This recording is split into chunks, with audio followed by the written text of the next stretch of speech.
මෙහෙම වික්ටෝරියානුකරණය වෙච්ච රාවණා කෙනෙක් නෙවෙයිනේ ඇත්ත රාවණා. අයියේ මොනවා වෙන්නද බං මේක ජීවිතේ? කවුද බං හිතුවේ ප්‍රභාකරන්ටයි මහින්දටයි ඔහොම වෙයි කියලා? සීනිගම හින්දලු බැලන්ස් වෙලා තියෙන්නේ මාර අපරාධ තෝගයක්. බටහිර භෞතිකවාදී ලෝකයක් අවශ්‍යයි, පෙරදිග ආධ්‍යාත්මිකයක් අවශ්‍යයි. දෙකම එකතු කරලා අලුත් කියන්නේ අවසානයේ ගත්තොත් ශිව සහ විෂ්ණු නේද? කවුරුගෙන් හේතුවාදය ඉගෙන ගනීද? තේරවාදී බුදුදහමෙන් හේතුවාදය ඉගෙන නොගත්තු ලාංකිකයෝ. ඕකෙන් වෙන්නත් බං පුළුවන් බං කෙලවුනේ.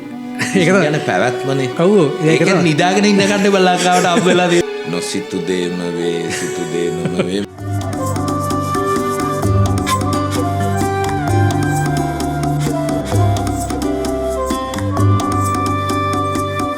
දෙයි ඉතින් සෑහෙන දේවල් වලින් පස්සේනේ. පස්සේ ඉතින් හම්බුණා. මොකද ඉතින් මේ තියෙන තත්ත්වය ගැන. තත්ත්වය හැම එකම නිකන් අර සරලිස්ටික් වෙලා තියෙනනේ. අදිසත්තාවාදී වෙලා. ඒක තමයි තින්නේ. ඔව් ඒ තත්ත්වය ඉතින් අර ප්‍රකාශ කරනවානේ නොසිතු දේම වේ සිතු දේම වේ මොකද්ද? මේක ලංකාවේ මේ දවස්වල ටැග් ලයින් එක නේ ඒක. ඔව් දැන් මේ වගේ වුණා වෙනකොට මචං එහෙම සරලිස්ටික් වෙලා එන ඇබ්සර්ඩ් තත්ත්වයක යද්දි අභූත තත්ත්වයක යද්දි පහළ වෙන කට්ටියත් සමහරට පහළ වෙයි නේද පොලිමට. ඒක තමයි බැලුවේ මේ ඇත්තටම මේ කියන්නේ ඔයාට මොකද්ද හිතෙන්නේ මේකෙන් නිකන් ලෝකෙ නිකන් විකෘති වෙලා වගේ දැන් නේ. දේශගුණෙත් විකෘති වෙලා මිනිස්සුත් නිකන් විකෘති වෙලා පාලකයෝයි පූජකයෝ නිකන් ඉවර වෙගෙන යන නිකන් අවසානයේ නොහොමනේ හරි එක එක කැල්කියුලේෂන් එක අනුව සමහර ඒවා අනුව ඉවරයි. මේ ගිය අවුරුද්දෙන් ඉවර වුණා සමහර ඒවා අනුව ඉතින් ඒවත් දැන් හරියටම මේවා කරන්න බෑනේ. දේවල් ඉවර වුණා කියන්නේත් ඉවර වුණාම නෙමෙයිනේ ආයෙ පොඩ්ඩක් ඇවිදීගෙන යනවානේ. ඉතින් ඒ පරණ එව්වා නිකන් ඔය අබුද්දස්ස කාලේ ඒ වගේ මතවාද ගේන්න වෙලා වගේ නේද සමහර ඒවා තේරුම් ගන්න. බුද්ධ කෝලහල ඔය තියෙන එකේ කෝලහල එහෙම මාන. ඒ අතරේ ජනාධිපති කෙනෙක්ව පැහැරගෙන යනවා. සුලිකුණාටුවක් එනවා හිතා ගන්න බැරි විදිහේ. රටමැදින් පැලෙනවා. නායාමක් යනවා. රටමැදින් පැලෙනවා නිකන් මායා යථාර්ථවාදී නවකතාවක් වගේ නේ. ඔව්. යථාර්ථයේ කැලිත් තියෙනවා. ඉතින් ඒ සිද්ධ වෙන කාදනය ගැන ඇත්තටම මේ කවුරු හරි විතාරණ කියලා මට මතක විදිහට භූගෝල විද්‍යා මහාචාර්යවරයෙක් කලින්ම 70 ගණන් වලම කියලා තිබුණානේ ඔය මේ ජලාශය ඉදිකිරීම මහා පරිමාණ කඩිනම් මහවැලිය ඕවා සම්බන්ධයෙන්.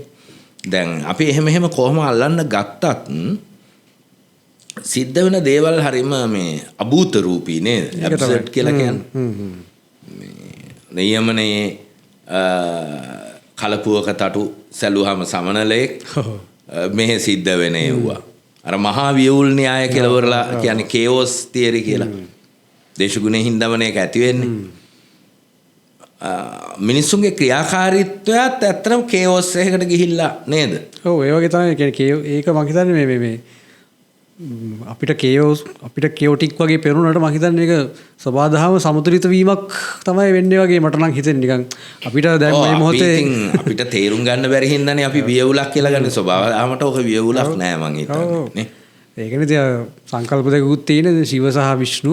ශිව විනාශ කරනවා විෂ්ණු පවත්වනවා. ඉතින් මේ දෙක සමතුලිත වෙවි බ්‍රහ්මයාත් එයි කොහෙන් හරි මවන්න අලුත් විදිහ එකක්. ඒ මවන එක මොකද්ද කියලා තාම අපිට මැප් කරගන්න බෑ මං හිතන්නේ. දැන් ඇත්තටම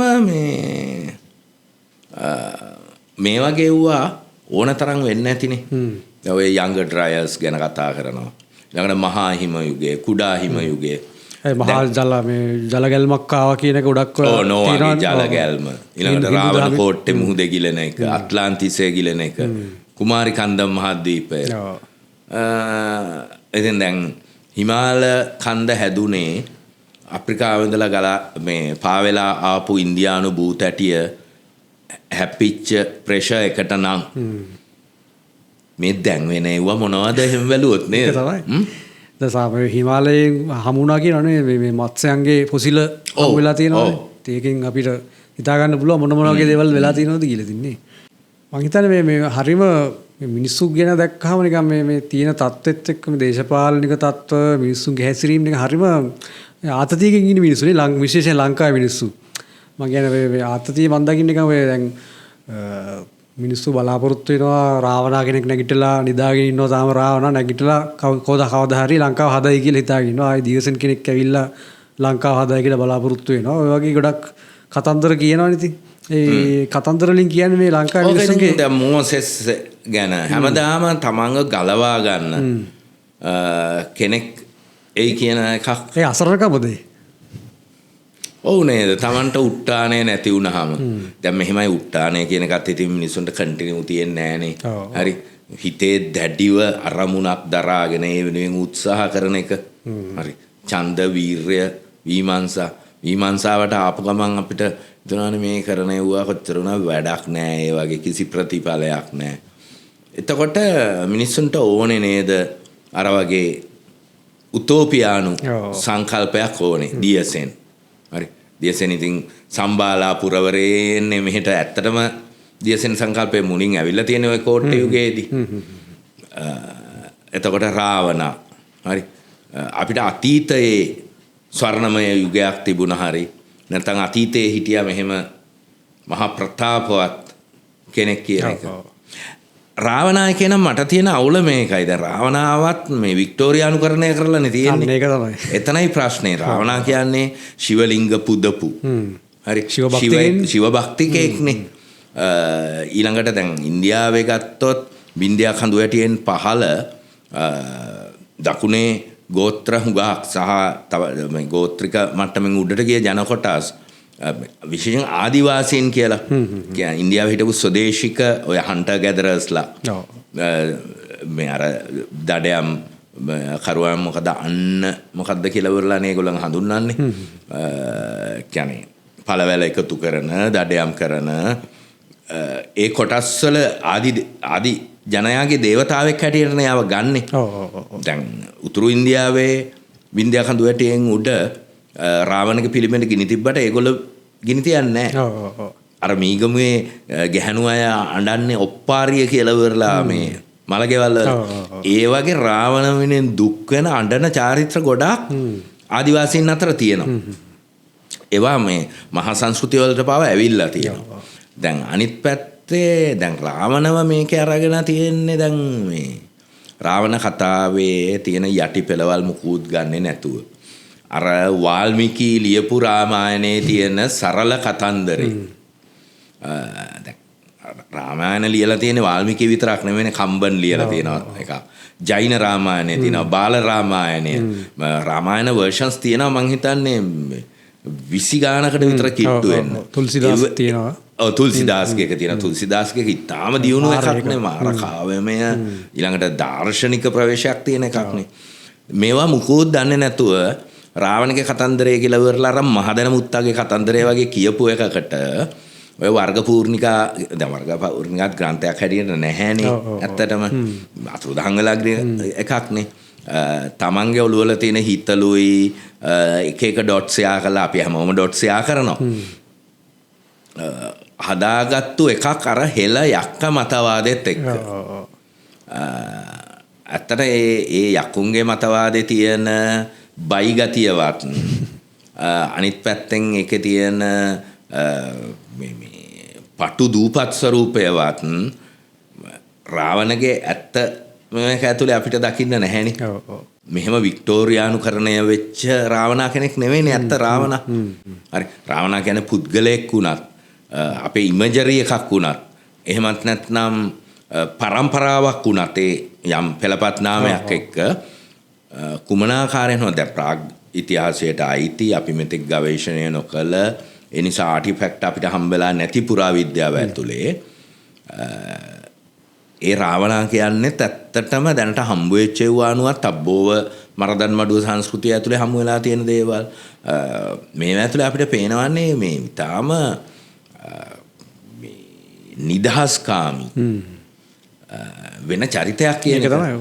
පස්සේ මේ ඉන්දියානු කතන්දරත් එක්ක රාවණ වෙනුවට විෂ්ණුව ආදේශ වීම ශිව නෑ රාවණ ශිව භක්තිකේ. හරි. නෑ මෙතන මම කියන්නේ මේක ගොඩක් ගොඩ නැගුවේ ශිව සහ විෂ්ණු අතර තියෙන ගැටුම නිරූපණය කරන්නේ. එතෙන්දී ශිවවත් අයින් කරලා රාවණාවත් අයින් කළා විෂ්ණුව ගැනලා ප්ලේස් කරනවානේ රාමායන මේවා හරහා. ඒක දකුණු ඉන්දියානු ප්‍රොජෙක්ට් එකක් නේ ඇත්තටම. හරි. ඒක ලංකාවට එරෙහිව විතරක් නෙමෙයි. දැන් රාවණගේ ජනවේදය සහ පුරාකෘති අනුව රාවණගේ බලපරාක්‍රමය කියලා වරලා කියන්නේ වින්දියා කඳු ඇටියෙන් මෙහාට හුඟක් ජන කොටස් අතර පොදු මේ නායකත්වයක් හැටියට තිබිච්ච එකක් නේ. දැන් සුපර්ණකා ගිහිල්ලා දණ්ඩක වනය පාලනය කළාය කියන එක. දැන් මේ මුකුත් නැතුව අපි ආපහු අරගෙන තියෙන්නේ අර යටත් විජිත ස්වාමියා අපිට ලියලා දීපු ඉතිහාසයේ අපි අරන් තියෙන්නේ ඇත්තට සුද්දංගක විතරක් නෙමෙයි. උතුරු ඉන්දියාව අපිට ලියලා දීපු ඉතිහාසය. රාවණ ගැන වාල්මීකිගේ එක. හරි. මේකත් එහෙමම අරගෙන තියෙනවා. අරගෙන ඒක එක්ක ගෝරිය දාගෙන. ඇත්ත ගවේෂණයකට වැඩිය මට හිතෙන්නේ එහෙම අවුලක් තියෙන්නේ කියලා. මොකද මොනරා සංකේතයේ රාක්ෂස ගෝත්‍රයි දඬු මොනරේ මෙවුවා රීප්ලේස් කරන්නේ ගරුඩ වාහනයෙන්නේ විෂ්ණුගේ ගුරුලාගෙන්. එතකොට රාවණ වලලලා තමයි විෂ්ණුව මෙහෙ උඩට ගේන්නේ බුදුදහම රකින්න. ඒ බුදුදහම කියන්නේ මොකක්ද? ඒ බුදුදහම කියන්නේ අශෝක අධිරාජ්‍යයේ දේශපාලන ව්‍යාපෘතිය අද නරේන්ද්‍ර මෝඩි දක්වා එන අඛණ්ඩ ಭಾರತ್ රාම් දෙවොල් සේතු සමුද්‍රම්. දැන් මේකටනේ අපි අහුවෙලා ඉන්නේ සහ මේකටනේ ප්‍රතික්‍රියා කරන්නේ. මේකෙන්ම තමයි අපි හදාගෙන තියෙන ඉතිහාසයේ තියෙන හයිබ්‍රිඩ් එක. ඊළඟට වික්ටෝරියානු කරණයත් එක්ක ආපු කුහක වික්ටෝරියානු සදාචාරයෙන් තමයි අපි මේ රාවණව බෞද්ධිස්ම කරන්නේ. කේද වාචකයක් මේක ඇත්තට. මම හිතන්නේ මේ හැලිච්ච රාවණාගේ හැලිච්ච අවශේෂ වෙන්නේ නැති කතරගම දෙවියෝ විදිහට නිකන් ඒ සංකල්ප එන්නත් ඇති සමහර විට නිකන්. ඔව් මහසෙන් ඔය හුඟා කැවුවා මේ එක මූලයක් තියෙනව නෙමෙයිනේ. එතන තියෙනවත් එක තව ඒව උත්තරාරෝපණය වෙනවා කලවම් වෙනවා. හරි බොහෝ වෙලාවට දැන් කතරගම දෙවියන්ගේ වාහනය වෙච්ච මොනරා රාක්ෂස ගෝත්‍රයේ ලාංඡනය. දැන් හැබැයි නාගයව පාගගෙන ඉන්නේ. නාගයව පාගගෙන ඉන්නේ. හරි. එතකොට මේ දුරාවලිය තියෙනවනේ ජන වංශවල. දැන් අනිත් පැත්තේ කතරගම දෙවියෝ ස්කන්ධ කුමාරයා ලංකාවට ආවා කියලා ඉවරලා කියන්නේ තාරක අසුරයව පරදවන්න. රාවණාට කලින් හිටපු ඒ අසුර ගෝත්‍රික රජෙක්. ලංකාවේ ඉතින් බලදේශපාලන කතන්දරයන්නේ තියෙන්නේ නේද? ඒක තමයි ඉතින් අපි මේ රාවණා නිදාගෙන ඉන්නවා දැන් නැගිටී කියලා හිත මං කියන්නේ ඒකෙන් වැඩේ තියෙන මෙහෙම කුම්භකර්ණනේ බන් නිදාගෙන ඉන්නවා කියලා වරලා තිබුණේ. ඒක තමයි මං හිතන්නේ මේ මට හිතෙන්නේ මේ ලංකාව ගැනත් දන්නේ මේ රාවණා කියලා රිප්ලේස් වෙලා තියෙන ලංකාවේ මිනිස්සු. මේ ප්‍රකට ගීත රචකෙක් නම කියලා ඉවරලා ප්‍රශ්නයක් වෙන නිසා මං කියන්නේ ඒ ගීතය ගුවන්විදුලියේ රෙකෝඩ් කළා. අනේ ඒ රෙකෝඩ් කරපු එක දෙපාරක්ද කොහෙද වාදනය කෙරුණා. ඊට පස්සේ තහනම් කළා ඒ ගීතය. ප්‍රකට ලංකාවේ ප්‍රකටම ගීත රචකයෙක් සහ ප්‍රකටම ගායිකාවක් තමයි මම දන්නවා කියන්නේ. කිව්ව හැකිනේ. හරි. ඒකේ තියෙනවා එක තැනක ජාතික ගීය පැරවල් කරලා. ඒකේ තියෙනවා නිබඳ නිදන බැවිනේ නිතිනාප අවදි කරන් මාතා කෙවිටි පහරදී රිදවාගෙන යනු මැන ජය භූමි කරා. ඉතින් එහෙම වෙන්නත් පුළුවන්. හරිනම් කුම්භකර්ණ ගැන දාර්ශනික අර්ථකථන එන්නේ යා කුම්භක වෘතය. කුම්භක කියන වෘතය රකින්නවා. ඒක නිද්‍රා වෘතයක්. අවිඥානිකව නිදාගෙන. ඔව් නිද්‍රා යෝගයක් ඒක. ඒක තුල තමයි යගේ ප්‍රඥාව දැන් අත්‍තරම අපි දන්නවනේ මෙලටොනින් ඩොපමින් අවදිවීමත් එක්ක මනසේන ධානමය ස්වරූපය අර එළිය තියෙන මේ සර්කේඩියන් සයිකල් එකත් එක්ක ඉර නැගින බහින පරිසරයේ රිද්මයත් එක්ක එවැනි දෙයක් සංකේතවත් කරනයි කියන අර්ථකථන ගණනාවක් තියෙනවා දාර්ශනික. ඔය මේ රාවණාට ඔය එක වෙලාවකදී සරස්වතී දිවේ ගැටයක් දානවානේ. හරි. ඉතින් ඊට පස්සේ එහෙම වෙලා දැන් මේක ඊට පස්සේ දිවේ ගැටයක් දාලා නිද්‍රාවට පත් කරනවා. ඊට පස්සේ මොකක් හරි ඉල්ලුවට පස්සේ තමයි කරන්නේ මාස 6ක් නිදා ගන්න මාස 6 ඔන්නෝම විවිධ කතා තියෙනවා. මේ කතාවෙත් විවිධ වර්ෂන් තියෙනවා. දැන් මේව ඇතරේ සංකේතවත් වෙන වෙනත් මේ ප්‍රඥා මාර්ගික කතන්දර නෙමේ. විද්‍යාවෙන් හෝ ලැබ් එකක ඔප්පු කරන්න බැරි, තාර්කිකයෙන් ඔප්පු කරන්න බැරි.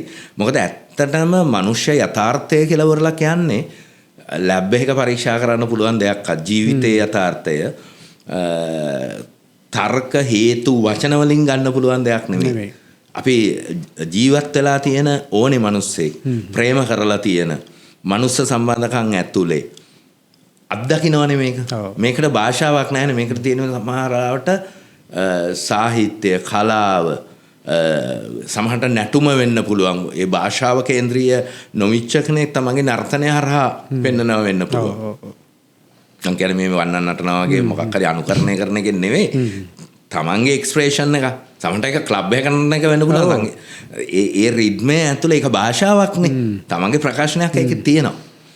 ඉතින් ඔය ඔකම තමයි මම හිතන්නේ ලක්ෂ්මින් කරා අර අද්වය තන්ත්‍රය කියන්නේ අර සංසර්ගයේ ඔස්සේ ඒකේ තියෙන්නේ ප්‍රධාන දේ අර වර්ණයක් තියාගන්න එපා. තමන්ගේ ෆැන්ටසියක්. තමන් මේ ආකාරයි ජීවිතය. කියන්නේ ඒක ඉතින් එක මාර්ගයක් ඒ ලක්ෂණ. ඒක එක මාර්ගයක්. විවිධ මාර්ග තියෙනවා. අර දියෝනිසියානු මාර්ගය, ඇපොලෝවියානු මාර්ගය. හරි සමහරලාවට ඒ සම්පූර්ණ ප්‍රතිවිරෝධී මාර්ගවලින් හැමෝම ජීවිතේ එක තැනකට එන්නත් පුළුවන්. එකම සත්‍ය තේරුම් ගන්නත් පුළුවන්. ඒක හැඩයක් කියලා ගන්න නැහැ දින්නේ. එකක් කියලා නෑ. මාර්ගය එක එක්කෙනා අනුව තම තමන්ගේ සමහරලාට මාර්ගය කියන්නේ තමන්මයි. හරි. එක එක්කෙනාගේ ජීවිතයේ රිද්මය එක ඥානමය වෙන්න පුළුවන්. වෙනත් ඔය කර්මය හරි මොනවා හරි කියලා එහෙම මේවා කරන්න පුළුවන්. කෙනෙක්ට ජ්‍යොතිෂය ඔස්සේ ඒ සෙටින්ස් ඔස්සේ මේවා කරන්න පුළුවන්. මේ ඒ පුද්ගල චරිතය යන්නයි මෙහෙමයි කියලා ඉවරලා ඒව හරි අනේකාන්තවාදී නේද? ඇත්තටම එක හැක මේකට බොක්ස් එකකට කොටු කරලා මේක මේ විදිහට තියෙන්න ඕනේ කියලා අපිට ලඝු කරන්න බෑ. ඒ බොක්ස් එකකට කොටු කරන වැඩේම ආවේ මේ අධ්‍යාපන ආයතනයි මෙවත් එක්ක නේද ප්‍රධාන ප්‍රශ්නේ. හරි එක විදිහයි තියෙන්නේ. එක බුද්ධියයි තියෙන්නේ. ඉගෙන ගන්න තියෙන්නේ මේ ආකාරය. හරි. මේ කියන්නේ එකිනෙකාගේ සුවිශේෂත්වයන් සහ එකිනෙකාගේ මාර්ගයන් මේ නිකන් කප්පාදු කරන එකක් නෙමෙයි සිද්ධ වෙන්නේ. අර ග්‍රීක කතාවක් තියෙනවා ප්‍රොක්‍රුස්තන් කියලා යෝධයෙක් ඉන්නවා. මේ යෝධයා ඇඳක් තියාගෙන ඉන්න පාරයිනේ. යන මිනිස්සුන්ව ඇඳේ බාවනවා. බාවලා කොටනම් ඒ ගානට අදිනවා. මේ දිග වැඩි නම් කපනවා කකුල් පැත්තෙන්. දැන් මේක අර මේ සංකල්පයකුත් ඇවිල්ලා තිනවා මේ ප්‍රොක්‍රුස්තියානු කරණය කියලා. ඒකෙන් මේ කියන්නේ අර තමන්ගේ අච්චුවකට හදන එක. ඒක ප්‍රධාන වශයෙන් පටන් ගත්තේ මේ අධ්‍යාපනය මම හිතන්නේ.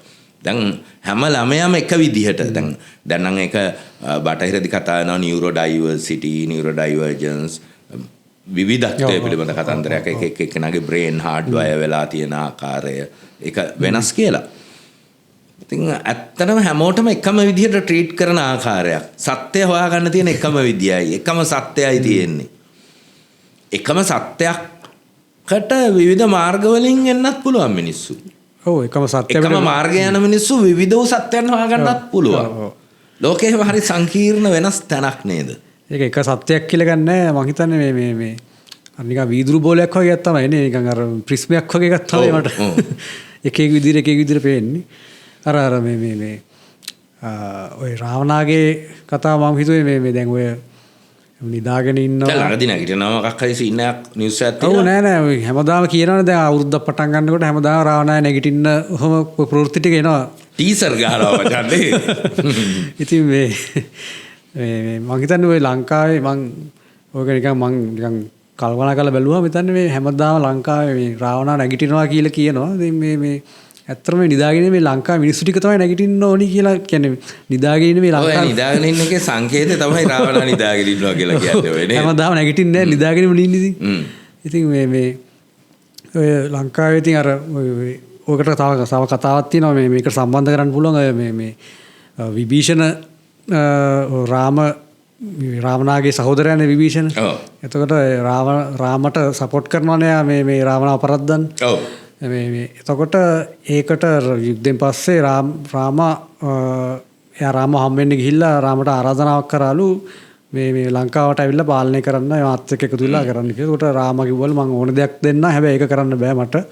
ඔයා ඒක කියලානේ මෙහෙ පාලකකම දීලා තියෙන නේද කැලණි. ඔව්. ඊට පස්සේ ඒක බෝනස් එකට මන්දෝදරිත් දීලා නේ. ඊට පස්සේ ඉතින් මේ රාවණා නෙමෙයි විභීෂණට ඊට පස්සේ කිව්වා මං වෙනුවට මං ඔයාට දෙයක් දෙන්නම් කියලා. අර රංගනාථ ස්වාමී කියන විෂ්ණුගේ අර නිදාගෙන ඉන්න ප්‍රතිමාව දෙනවා.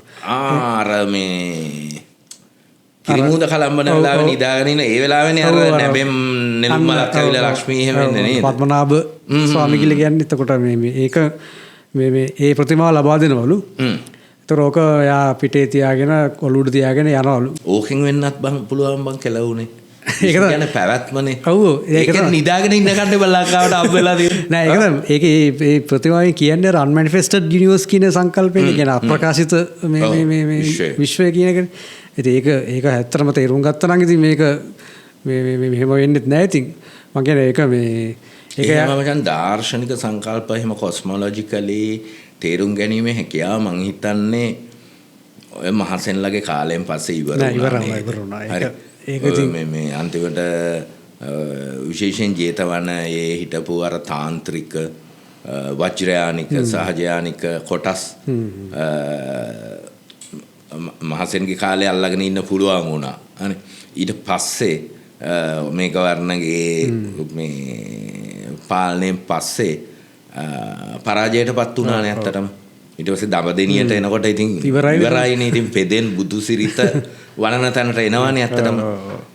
මේ කියන්නේ දඹදෙනි කුරුණෑගල යුගයේ තිබිච්ච අර ස්ත්‍රී මාතෘමූලික සංස්කෘතින් ස්ත්‍රී මේ පුර ඒ හුඟා දේවල් බැහැර කරලා මුසල්මානු මූලධර්මවාදයට යට වෙලා ඒකට හරියන්න ඒකටයි බමුණන්ගේ සදාචාරයටයි හරියන්න බුද්ධ ආගම මේ මොකද්ද ඒක කරාඹලා සිද්ධ වෙච්ච එකනේ අපි මේ කරගහගෙන එන්නේ ඇත්තටම.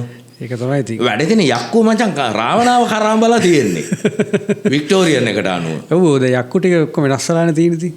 ඉතින් මම අර කිව්වේ මේ ඊට පස්සේ විභීෂණ ඔළුව උඩ තියාගෙන එනවලු මේ ප්‍රතිමාව. ඊට පස්සේ ඉන්දියාවේ හිටපු ಭಾರತೀಯ දෙවිවරු දැක්කලු මේක. එයාලා දැක්කහම ඒක බය වුණාලු එයාලා. එයාලා හිතුවල මේ ප්‍රතිමාව ලංකාවට ගෙනාවොත් එimhe ලංකාව බලවත් වෙනවා. ලංකාව බලවත් වුණොත් එimhe එයාලට ඒක ප්‍රශ්නයක් වෙනවා. මේ රාක්ෂය බලවත් වුණොත් එහෙම දෙවිවරුන්ට එහෙමනේ ගොතන්නේ. ඉතින් ඉන්දියාවේ දෙවිවරු ලංකාවේ රාක්ෂය එහෙමනේ කියන්නේ ඉතින්. දෙවිවරුන්ට තියෙන බලය වැඩි අඩු වෙලා රාක්ෂය බලවත් වේ විෂ්ණුගේ ප්‍රතිමාව මේ පත්මනා මේ රංගනාථ ස්වාමී තියාගත්තොත් එහෙම කියලා එයාලා කල්පනා කරාලු. ඊට පස්සේ ඒක කිව්වලු ගිහිල්ලා පිළිබිඹේ වෙලා නෑ එහෙන් තියාගෙන නෑ ඊට පස්සේ ගිහිල්ලා කිව්වලු කස්ටම් එකෙන් තියාගත්තා. ඊට පස්සේ ඒක කිව්වා මේ ගණ දෙවියන්ට.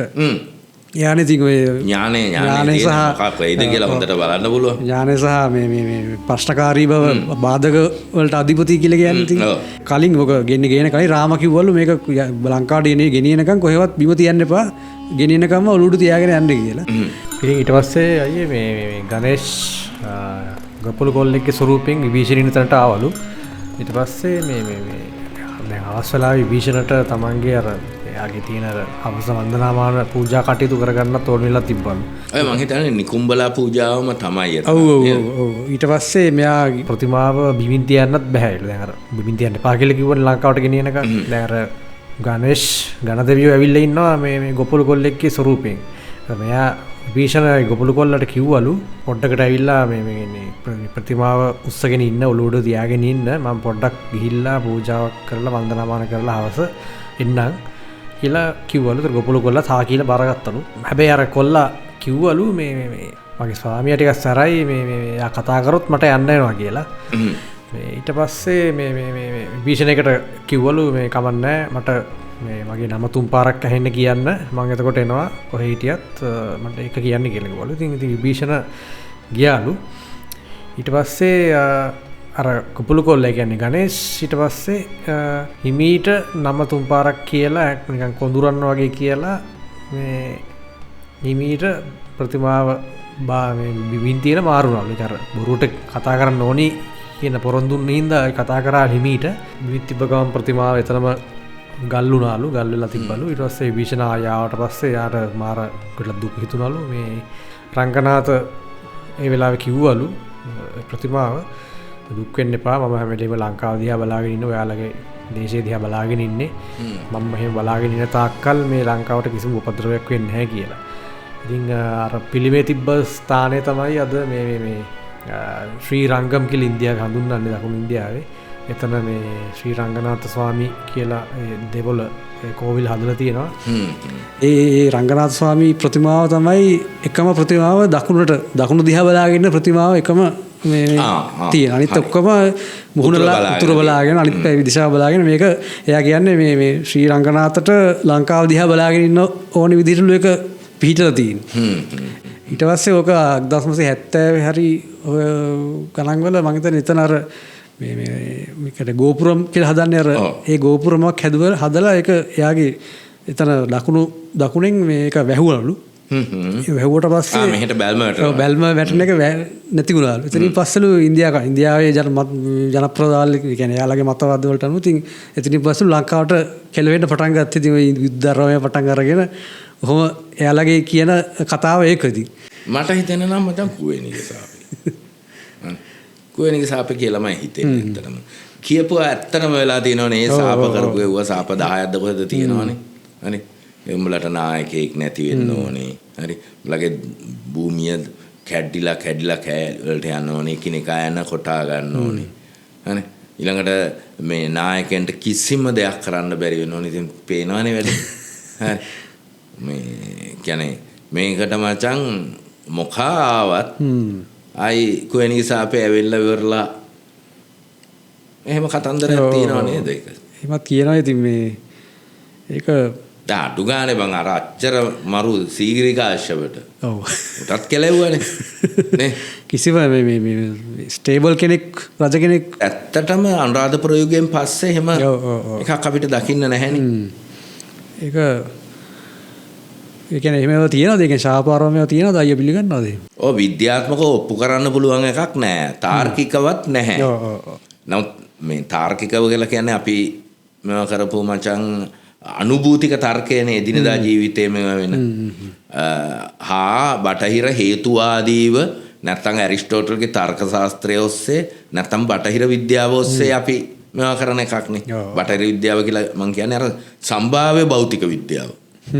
ඒක බටහිර නෙමෙයි කියනෝනේ අතීත විද්‍යාවක් හැටියටනේ. දැන් වෙනකොට ඒක විද්‍යාවක් හැටියට කියන්නේ මෝටර් මෙකැනික් වල ඉඳලා යම් මේ යාන්ත්‍ර විද්‍යාත්මක නියම සහිත ඒවට පිළිගත්තට එතනින් එහාට ඒක විද්‍යාවක් හැටියට ගන්නේ නැහැනේ දැන් ඇත්තටම.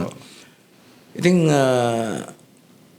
මෙහෙමයි. ඉතින් සමහර ඒවා තියෙනවා මචං අර ඔඩිසි එකේ ඉතාකා පෙනිපෙනි ඉතාකම එහෙම පේනවා. ආපහු යන්න තියෙන්නේ ටෙලිමාකෝස්. හරි. දැන් යුද්ධය ඉවරලා ටෙලිමාකෝස් යනකොට ඉතාකා පේනවා. ඉතාකා කියන්නේ ඉතාලිය. දැන් ගමනට සපෝට් එකට කවුද මට මතක නැහැ ඒ බෑග් එකකට දාලා දෙනවනේ අනිත් හුලන් ටික. අනිත් පැති වලට හමන හුලන් ටික බෑග් එකකට දාලා දෙනවා. මේක අරින්න නම් එපයි කියලා. මම ඉතින් ඔහෙත් ඉන්නවනේ බං හැමදාම ඔය ලංකාවේ එකෙක් වගේ ඉන්නවා අර පැන්ඩෝරාගේ කැරියා වගේ අරිනවා. ඇරියට පස්සේ අර පැත්තට යනවා මේ පැත්තට යනවා ඊට පස්සේ මචං අර වයසට යනකම් කැලිප්සෝගේ දූපතට ගිහලා අවුරුදු 7ක් ඉන්නවා. ඊළඟට අර ලෝටස් ඊටර්ස්ගේ එකට යනවා. ලෝටස් ඊටර්ස්ගේ එක මේ ඔය ජේම්ස් ජොයිස්ගේ යුලිසිස් වලක් තියෙනවනේ. ඒක අර්ථකථනය කරනවා ලංකාව කියලා. මොකද ඒකේ මචං ඒ නෙළුම් මල් කෑවට පස්සේ මේ කාලේ ගත වෙනවා තේරෙන්නේ නැහැ. මේකෙත් එහෙම සීන් එකක් තියෙනවානේ. ඊළඟට අනිත් පැත්තට වාදයක් තියෙනවා. දැන් සුජිත් අක්කරවත් එහෙම කියන්නේ ඒකේ තියෙනවා ඊයා කියලා රටක්. ඊයා කියන එකෙන් තමයි ඊළම්ම ආවේ කියලා තමයි සුජිත් එහෙම කියන්නේ. ඒකේ තමයි ඔය මාලිනී ඇඳගම ප්‍රොෆෙසර් මර්ලින් පීරිස් එහෙම සංසන්දනය කරන්නේ ඔඩිසි එකයි විජය කතා පුවතයි. හරි. ඒක ඉතින් මෙහෙන් එහෙට ගියයි එහෙම මෙහෙට ගියයි ඔන්න ඔය තියෙනවා මචං වාද. කිකිලිද පිටරේද සීන් කිකිලිද පිටරේ සීන් එක විසඳුණා. විද්‍යාවෙන් හොයාගත්තා කිකිලිලු මචං මුලේ. පිටරේ පස්සෙලු ආවේ. හරි පරිණාමීය කනුව මේ කොහොම හරි ඉතින් අර හුලං එක පැති වලටම වෙලා ඇවිල්ලා යුලිසිසුත් ඊය දේශයේ ඉන්න අර විදිහටම කුවේණි වගේම 700ක් පිරිස ඇවිල්ලා ඒගොල්ලන්ව ඌරෝ කරලා කම්සුව විඳලා මේ වගේම සීන් එකක් තියෙනවා. මේවා ඇතුලේ මිනිස්සු හැමදාම ජීවිතයේ අත්දැකීම් Tamanට පාලනය කරන්න බැරි වෙච්ච. පාලනය කරන්න බැරි දේවල් කියන ස්වභාව ධර්මයේ විතරක් නෙමෙයි. ස්වභාව ධර්මයේ බලවේග විතරක් නෙමෙයි. දැන් අපිට අනිත් මිනිස්සුන්ගේ ක්‍රියාකාරීත්වයත් එහෙම පාලනය කරන්න බෑනේ. පරාරෝපිතයිනේ. වෙන එන ජන කණ්ඩායමක්, ගෝත්‍රික පිරිසක්. ඊළඟට එකටම ඉන්න මිනිස්සු උනත් මොන විදියට ක්‍රියා කරයිද? දැන් කේෝස් එකක් තියෙනවනේ මහා වියවුලක්. ඒක කේෝස් තියරි මූලිකව පැන නැගුණේ පරිසර විද්‍යාව සම්බන්ධයෙන් තමයි. පරිසර පුරෝකතන රොඩ්මන. නමුත් කොටස් වලට ඊට වැඩිය කොයිලා කඩවටනවද කියලා දන්නේ නැහනේ. මේ ඉන්න අනේ හෙට වෙන එකෙක්ගේ අතේ අර තිවිච්ච කොටස් ඔක්කොම. ඔව්. දැන් මේ වගේ දේවල් ඇත්තනම ස්වභාව ධර්මයේ තියෙනවා. යුද්ධ ඇතුලේ තියෙනවා. සමහරට අපි නොදන්න එක උපක්‍රමයකින් යුද්ධයක් කන පිට ගහන්න පුළුවන්. එක මිනිහෙක්ගේ පාවා දීමක්. මිනිස් ස්වභාවය එහෙම. ඒක තමයි. ඊළඟට ජීවිතය ඇතුලේ උනත ආදරය හිතන්න. හරි.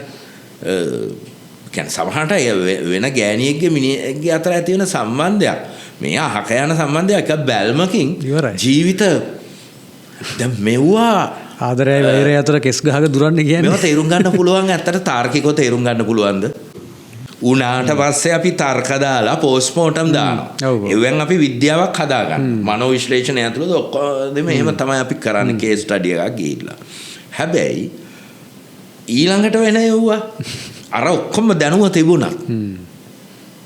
අපිට මෙහෙම ලයිෆ් එකේට මූණ දෙන්න නැතුව ඉන්න පුළුවන්. වතුරට බහින්න නැතුව ඉන්න පුළුවන්. වතුරට බහින්න නැතුව ඉන්නවා නම් ප්‍රශ්නයක් නැහැනේ. ලව් කරන්න නැතුව, සෙක්ස් කරන්න නැතුව, සම්බන්ධතාවල පැටලෙන්නේ නැතුව. එතකොට එහෙම අපිට සේෆ්ටි මොඩ් එකේ අර ෆුල් ඉන්ෂුරන්ස් දාලා වගේ එහෙම පුළුවන්. එහෙම නැතුව ජීවිතේට මූණ දෙනවා නම් ජීවිතේ ක්‍රියාකාරී නම් අතර පාලනය කරන්න බැරි දේවල් වලට මුණ දෙන්න අපි ලෑස්ති වෙන්න ඕනේ. ඔව්. ඒ විශ්වයේ තියෙන්නේ ඉතින් ඒක තේරුම් ගන්න පුළුවන් ප්‍රඥා මාර්ගයකින් විතරයි. ජීවිතයේ ස්වභාවය පිළිබඳ. හරි. ඉතින් තාර්කික හේතුවාදී ආකාරයෙන් යන ඔය තේරවාදී මේක මොඩ් එකයි තාන්ත්‍රික එකයි අතර තියෙන ලොකු වෙනස ඒකයි. හරි. දියෝනිසස් සහ ඇපොලෝ අතර ඊළඟට විෂ්ණු සහ ශිව අතර තියෙන වෙනස. ශිවගේ එක පත්ලක් නොපෙනෙන අගාධයක්. හැබැයි සද්ගුරු හරි ලස්සනට කියනවා. ඒකට බය වෙන්න ඕනේ නැහැ කියලා. මොකද පත්ලක් නැහනේ. පත්ලක් තිබුණොත් තමයි බය වෙන්න ඕනේ. ලක්ෂ්මීංගරා ජීවිතය ගැන කියන්නේ, අවබෝධය ගැන කියන්නේ. ඉතින් වැඩේ තියෙන්නේ මචං අර වික්ටෝරියන් මේ ආයතනගත ඒ ජීවිත බියගුළු ජීවිත ටිකන්නේ අද ගෙවන්නේ. ඒ බියගුළු ජීවිත වලට ඒක බෑ. හරි. බියගුළු ජීවිත කියලා මං කියන්නේ මේ හැමෝම මේ පාතාල වෙන්න ඕනේ අතරම තමන්ගේ ලයිෆ් එකටම බයයිනේ. තමන්ගේ හැඟීම් වලට බයයි. තමන්ගේ ආසාවන් වලට බයයි. එහෙම ප්‍රශ්නයක් තියෙනවා. ඒක නෑ මං කියන්නේ මේ දැන් ඔක්කොම වැඩි සමාජයට බයයි. උන් මොනවා කියයිද කියලා අනිත් ඒවා. ඒකමනේ දැන් වෙලා තියෙන්නේ. දැන් මං දකින්න විදිහට හරිම සමාජය නිකන් හරිම විකෘති වෙලා නිකන් හරිම ආතතියකින් මේ සමාජ මේ Facebook කර YouTube ගියා බැලුවාම තියෙන කන්ටෙන්ට්ස් මිනිස්සු දක්වලා තියෙන අදහස් තරම දැක්කම හරි ආතතියකින් ඉන්නේ නේ මිනිස්සු. ලංකාවට හැබැයි මචං Facebook ආපු එක නම් ලොකු දෙයක්. ඔව් ඔව්. Facebook ඔය විදිහට ජනප්‍රිය වෙලා තියෙන්නේ ලංකාව වගේ රටවල් කීපයක විතරයිලුනේ. ඔය ඉන්දු චයිනා රටවල් වල වුණත් Facebook එහෙම මචං යූස් කරන්න නැහැලු. ඒක ගණන් ගන්න ඇප් එකක් නෙවෙයි. හැබැයි ඉතින් ලංකාවෙන්ට ලොකු දේශනක් තියෙනවනේ කියන කොටන්න තියෙනවා සෑහෙන හැලී. හරි. භාෂාව දන්නව වුණත් නැති වුණත් කියන්න දෙයක් තිබුණත් නැතත් හැමෝම ලොකු එකක් මචං මේවා කරනවනේ. මං හිතන්නේ ලංකාවේ ඔන්න ලයිෆ් එකට බය නිසා ජීවිතේ ට්‍රිප් කරන්න නැති නිසා Facebook වලින් ට්‍රිප් යනවනේ මචං ඉන්බොක්ස් ඇතුලේ එහෙම සෑහෙන ගිහිල්ලා නොන්ඩිත් වෙනවා. ඒක වෙන කතාන්දරයක්. ඒක ආපු එක සෑහෙන මනෝ චිකිත්සක වැඩක් වෙනවා මචං. තෙරපි එකක් ඒක. ඒකයි මේක බලාගෙන හිටියම මාර විදිහට කියව ගන්න පුළුවන් මේ මිනිස්සු ගැන නේ. ඔය ඉතින් අර කවුද මට මතක නැහැ. ගැහණු කෙනෙක් පොත් කීපයක් ලියලා තියෙනවා. එයා සයිකියාට්‍රිස්ට් කෙනෙක්. එයා කියලා තියෙන්නේ ඉස්සර වගේ සායන ඕනේ නැහැ කියලා Facebook මේක කළාම ඇති කියලා. සම්පූර්ණ මනෝවිද්‍යාත්මකව දේවල් ඇනලයිස් කරන Facebook එක හොඳටම ඇති කියලා ඒ ඔස්සේ එයා පොත් කීපයක් ලියලා තියෙනවා. දැන් ඉස්සර වගේ සායනික අවශ්‍ය නැහැ කියලා. කෙලින්ම සායනික කියන්නේ කෙලින්ම Tamanට ඕනි මතයක් දාන්න පුළුවන් මොන ෆේක් account එකක් හදාගත්තා තියෙන ඕනි තියෙන පහත් අශ්ලීල ආශාවි පටන් ඕනිම තැනක් දක්වා දාන්න පුළුවන්. ඔව් ඇත්තට මචං ඉතින් මෙයා ෆේක් කියලා කිව්වොත් ඇත්තට නම් කියලා හිකුත් නෑනේ. අපි ඔය උපැන්න සාතිකේට නම ලිව්වට ඇත්තටම ඔබේ නම හරියටවත් මගේ නම සම්බන්ධවත් නෙවෙයිනේ. ඕක අපි මචං ලේබල් එකක් නේ අර හරකට හන ගන්නවා වගේ මෙයාට අයිති වගේ සීන් එකක් නේ ඔක ඕම නමක් නෑනේ. හරි මේ එහෙම බැලුවාම වාගේදී ෆේක් කියලා වරලා කියනද ඇත්ත එක දන්නේ නෑනේ බා. ඇත්ත කානේ කොහොමද ටයිප් කරන්නේ ඉතින්. ඔව් ඔව්. ඉතින් මේ ඔය ඔක්කොමත් එක්ක මේ සමාජයට බය කියන්නේ ඉතින් ගොඩක් සමාජයට බයටත් වඩා මේ කාමයටත් බයයි ගොඩක් කාමයේ ඒකත් එක්ක තමයි ගොඩක් ඔය සමාජ ආතතිය මම හිතන්නේ ඒකනම් හුඟා අතුරන මේ වික්ටෝරියානු සදාචාරය වික්ටෝරියානු බමුණු අනිත් පැත්තේ තේරවාද කියන්නේ ඉතින් බමුණුනේ මේ සියලු සදාචාරයන් විසින් ඇති කරපු ආතතිය බය එක තියෙනව නේද ස්වභාවිකව ජීවත් වෙන්නේ නැති එක. ඒ අර මේ ඔක ආවේ මම හිතන්නේ මේ ඔය ඉංග්‍රීසි අධ්‍යාපන ක්‍රමයත් එක්කම තමයි ඉතින්. දැන් ඕක මේ ඕකත් එක්ක මේ මට දැන් කියන්නේ ඊට කලින් මතවාදීව බෞද්ධ හෙජමනිය කොයිතරම් තිබුණා. කතිකාවත් ඇතුලේ දමදෙනි කතිකාවේ ඉඳලා මොන තීරණ ගත්තත් ඒක සාමාන්‍ය මිනිසුන්ගේ ජීවිතේට එහෙම කාවැදුන්නේ නැහැ. මිනිස්සු නිදහස් ජීවිතයක් ගෙව්වා. හරි මතවාදීව උඩින් දෘෂ්ටිවාදයක් එකක් ගියත් එක නඩත්තු කළා. අත්තනම ඊට ස්වභාවික ජීවිතයක් ගෙව්වා. ඒක ඇතුලේ නිදහස තිබුණා. හරි කියන්නේ රෝමලන්දේසි නීතියයි එකෙන් අරව තහනම් කරයි මෙව තහනම් කරයි. හැබැයි මිනිස්සුගේ ජීවිත පෙරසේ ගියා ස්වභාවිකව. අදත් එහෙම ස්වභාවිකව ජීවිත යන කොටස් ඉන්නවා මිනිස්සු. මේ ඇලර්ට් එකේ බොහොම විමර්ශනාවෙන් එහෙම ඉන්නවා. නමුත් අරකට අහු වෙලා බහුතරය මතවාදයේ යන්නේ මේ පැත්තටනේ. ඉතින් ඔක හැදුවේ ඒකට නෑදුවේ ඉතින් මේ අධ්‍යාපන ක්‍රමයේ පව මේ ඔය හිටියේ මේ ඉන්දියාවට ඉංග්‍රීසි අධ්‍යාපන ක්‍රමය ගෙනාවු මැකෝලේ කිව්වනේ මේ තෝමස් මැකෝලේ එයා ගෙනාවෙම මේ එයා කිඹුලිම කිව්වනේ මේ කියන්නේ යුරෝපයේ තියෙන පුස්තකාලයක රාක්කයක තියෙන පොත්වල දැනුම වටිනවා කිව්වා අර සමස්ත සංස්කෘත අරාබි පර්සියානු භාෂාවලින් රචිත සියලුම පොත්වලට වඩා අර එක රාක්කයක තියෙන පොත් වටිනවා වගේ එහෙමනේ ඇඩියොලොජික් ගෙනාවේ එයා ඉතින් දැනුත් ඉන්නවනේ මචං මේ යුගයේ අපි දන්නත් ඉන්නවා එහෙම හිතන හරි ඒකන මචං සංස්කෘත එහෙමනම් එවෙන් ආපු දැනුම් සම්භාරය ගැන සංස්කෘත කියවලා හරියම වෙන්න ඕනේ. ඒක ලේසි නෑ. ඒක සාගරයක් වගේ එකක්. ඒවා ගැන මූලික කියවපු විද්වතුන්ගේ තියෙන ප්‍රොෆයිල්ස් බැලුවොත්. දැන් අපි විෂුවල් ආර්ට් පැත්තේ ෆිබොනචි කියන එක. ෆිබොනචි මචං පිංගලගේ සංස්කෘත ශ්ලෝකයක ඒ විදිහටම තියෙනවා. ෆිබොනචි සීක්වන්ස් එක විශ්වයේ දෘශ්‍යමය ගණිත අනුපාතය. ඊළඟට මම කොන්න කෝල් කියලා විවරලා කර්ණාටක සංගීතයේ කොන්න කෝල් කියලා ගැන ෆිබොනචි. හරි. වැඩි ඕනේ බටහිර ශිෂ්ටාචාරය මොනම් මගුලක්ද බිඳුව ගියේ නැත්තම් නේ. කම්පියුටර්ස් හැදෙන්න පුළුවන්. ඇල්ගොරිතම් හැදෙන්න පුළුවන්. බිඳුව කියලා සංකල්පයක් තිබ්බේ නැහැ නේ ඉතින් එයාලා. නැහැනේ. හරි. ධනවාදය වර්ධනය වෙන්න පුළුවන්ද? බෑනේ. මොන මගුලෙන්ද එකතු කරන්නේ? අර රෝම ඉලක්කම් වලින් එකතු කරලා ධනවාදය ගොඩනගන්න. රෝම ඉලක්කම් වලින් කම්පියුටර්ස් වල ඇල්ගොරිතම් හදන්න. පිස්සු විකාරයක් ඒක. මේක අන්‍යෝන්‍යව පෝෂණය වෙච්ච එකක්. හරි. සිනික් ශිෂ්ටාචාරයේ චීනේ. ඒ කියන්නේ කලිසම පවා සිනික් ශිෂ්ටාචාරයනේ. හරි. කියන්නේ මේ කියන්නේ මුලින්ම දැන් ඔය මකර වෙඩි කියලා වරලා තිබුණේ චීන්නු හොයාගත්තු අහස් වෙඩි මල් වෙඩි. වෙඩි බෙහෙත් ආවේ එහෙන්. හරි ගන් පවුඩර්. හරි මේවා අරාබි මේවල ඔටෝමන් අධිරාජ්‍යයේ පළවෙනි මේ කියන්නේ අරාබි කියන්නේ යුද්ධ ටැංකිය හදන්නේ. ඒකට එරහිව ඒක ජය ගන්නනේ මේක හොයාගෙන ඩාවින්සි ඒව ඩිසයින් කරන්නේ.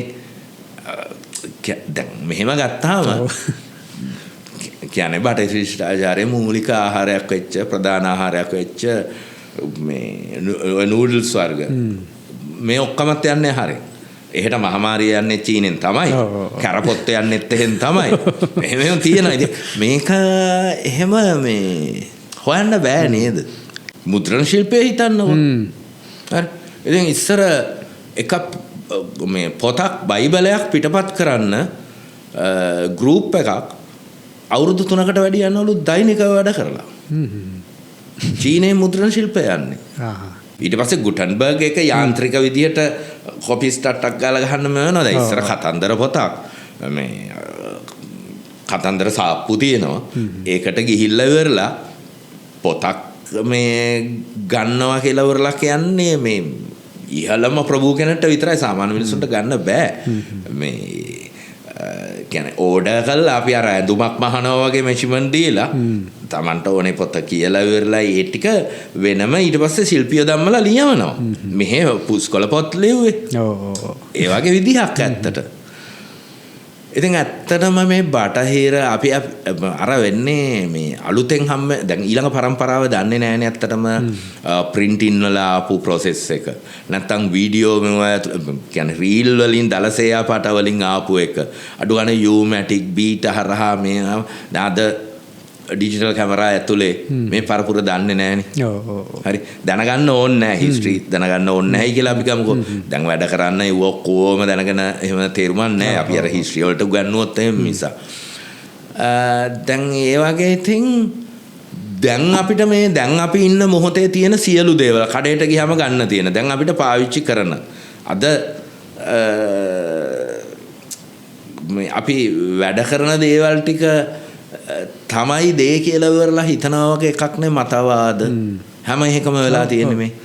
දැන් ඔයගේ මේ දැන් ඔය බටහිර අධ්‍යාපනයත් එක්ක බටහිර චින්තනය ආවනේ අපිට මේ ඒකත් එක්ක ඉතින් ඔය බටහිරයෝ ඔය සාහිත්‍යකරණය පවා අපි දැක්කොත් එහෙම දැන් මේ දැන් යුරෝපියානු සමාජය මෙහි දකුණු ආසියානු ලතින් ඇමරිකානු මේ දේවල් දැක්කේ නිකන් මායා යථාර්ථය කියන්නේ මේක යථාර්ථවාදී නෙමෙයි නිකන් ඒක මැජික් එකක් මැජික් ඒ සාහිත්‍ය වලට අතරිය ඒගොල්ලෝ දැක මිත්‍යා කියන්නේ නේද?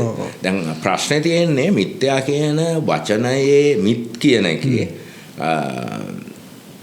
මිත් කියන එකේ තේරුම ඇත්තටම මේ කතාන්දරය කියන එක. මිතොලොජි කියලා කියන්නේ තර්කය.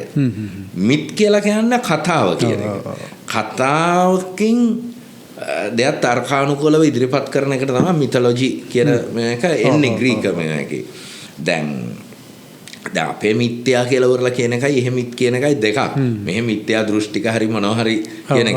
ඊළඟට මිත්‍යා දෘෂ්ටික කියන එකත් මම එක දර්ශනයක ඉන්නකොට ඔයා මිත්‍යා දෘෂ්ටිකයා.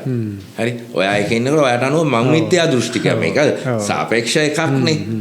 අපි පිළිගන්න යම ඒක රජය විසින් වෙන්න පුළුවන්, අධ්‍යාපනය වෙන්න පුළුවන්, විද්‍යාව කියලා වෙන්න පුළුවන්, නැත්නම් පුද්ගලිකව කෙනෙක් අනේකාගේ එක බැහැර කරපු ආකාරය. ඒ අර වෙන එකක් නැහැ ඒකේ. දැන් මායා කතන්දරේ දැන් මායා යථාර්ථවාදය කියන එක නම් ඔය ජෝර්ජ් ලුයි බෝගස්ගෙන් ආජන්ටිනියානු ලේඛක එහෙම මෙහාට එන එකක් නේ. නමුත් එතකන් තියෙන යථාර්ථවාදය කියලා යථාර්ථය කියලා උරලා එකක්. මාකේස් කිව්වනේ මේ එයාගේ කවුරු හරි ඇහුවා මං හිතන්නේ එයාගෙන් මේ ඔයාගේ පොත්වලට යුරෝපය කියන්නේ මායා යථාර්ථවාදය. ඒකට කියන මේ තක්කාලි වල මිලයි බිත්තර වල මිලයි අතර තර්කයේ තුල ජීවත් වෙන යුරෝපයට අපේ මේ ලතින් ඇමරිකානු රටවල තියෙන මේ සිදුවීම් ඒක දකින්න මායාන නමුත් මේක මේ ඒක යථාර්ථය.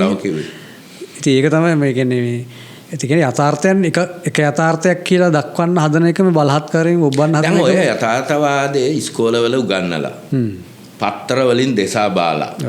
හරි. දේශන වලින් දෙසා බාලා මිනිසුන්ගේ යථාර්ථවාදී කරන්න පුළුවන් වෙලා තියෙනවද? මොකද කියන්නේ මිනිසුන්ගේ මොනවා හරි මිනිස්සු ජීවිතයේ අත්විඳින දේවල් වලට ඒකට ස්පර්ශ වෙන්න බැරි කමක් තියෙනවනේ ඕකේ. ඒක දාන්න පුළුවන් මිනිසුන්ගේ මෝඩකම. මිනිසු ගොන්නු. නොයෙකුත් ආකාරවලින් දැම්ම හැකි. නමුත් ඇත්තටම හැම මගුලම යථාර්ථයේ හැම හේතු කියලා වරලා කියන්නේ හේතු අනන්තයිනේ. එක දෙයක් වෙන්න අද වෙනකොට පිළිගන්න මූලික දෙයක් යම් දෙයක් සිද්ධ වෙන්න අනන්ත වූ හේතු තියෙනවා. අපි අපේ විෂයපතේට සාපේක්ෂව හෝ ඒ සන්දර්භයට සාපේක්ෂව යම් හේතුවක් අපි ඉස්මතු කරනවා. ඒ අපේ එක විෂය අනුව වෙන්න පුළුවන් නැත්නම් අපේ සන්දර්භයට නැත්තම් දකින්න කෙනාට අනුව. නමුත් සමහර ඒවා හේතු එහෙම හොයන්න බෑ. මේක කේවොස් එකක් තියෙනවා මේක ඇත්තටම. ඉතින් සාහිත්‍යය ඇතුලේ ඒ ස්වභාවයන් ඉතා අපූර්වට ග්‍රහණය කරගත්ත ඇත්තටම මායාතාර්ථවාදය තමයි. ඔව්. ඒක ලංකාවේ ලස්සනම කරේ සයිමන් තමයි. සයිමන් තමයි. ඒ සයිමන්ගේ ඒ ජීවිතේ ප්‍රඥාව සහ මායාව ග්‍රහණය කරගත්තු ආකාරය හිතා ගන්න බෑ ඒක. මහායානය. යා ඔක්කොම ගාන්ට එහෙම පුරාණෝක්ති සම්ප්‍රදායන් ඔක්කොම නිකන් එකට අරගෙන කනෙක්ට් කරලා ලස්සනට ඒක ඔය එච්චර සංකීර්ණ එකක් මට හිතා ගන්න හරි අමාරුයි. දැන් අපි මාකේස්ගේ කියෙව්වත් මාකේස්ලාගේ ඒවත් දැවන්ත වැඩයි දෙකෙන් එකක් නැහැ. නමුත් මාකේස්ලාගේ ඒවත් අන්ට්‍රාන්ස්ලේටබල් කොටසක් තියෙනවා. අස්පෘශ්‍යව අපි අර ඉන්ටැන්ජිබල් ඒක අහුවෙන්නේ කොලම්බියන් ජාතිකයට විතරයි. හරි. කොලම්බියානු හිස්ටරි එකත් එක්ක තියෙන කියන්නේ ඔය මේගොල්ලෝ කියන ආකාරයට මිත්‍යා නැත්නම් ගූඪ දේවල් ඔකල්ටිසම් ගොඩාක් තියෙනවා. ඒ කියන්නේ ලියවලක් තියෙනවා. දැන් ඔක හරියට කෆ්කාගේ කතා පිටිපස්සේ යුදෙව් මේ කබල්ලා මිස්ටිසම් කබල්ලා ගූඪවාදය දැවන්ත විදිහට තියෙනවා. නමුත් ඒ ටික නෙමෙයි සමාජ විද්‍යාත්මකව සාහිත්‍ය අර හේතුවාදයට අනුව ටික තමයි ගන්න. එතකොට අරවා ගන්නේ ස්ටයිල් එක නැත්තම් ශානරය නැත්තම් සංකේත හැටියට. නමුත් ඒක මාගිය කොටස් තියෙනවා ඒක ඇත්තටම. දැන් සයිමන් පරිවර්තනය කළයි කියමුකෝ අපි ඉංග්‍රීසියට. තොර දැනෙන්නේ නැහැ නේ.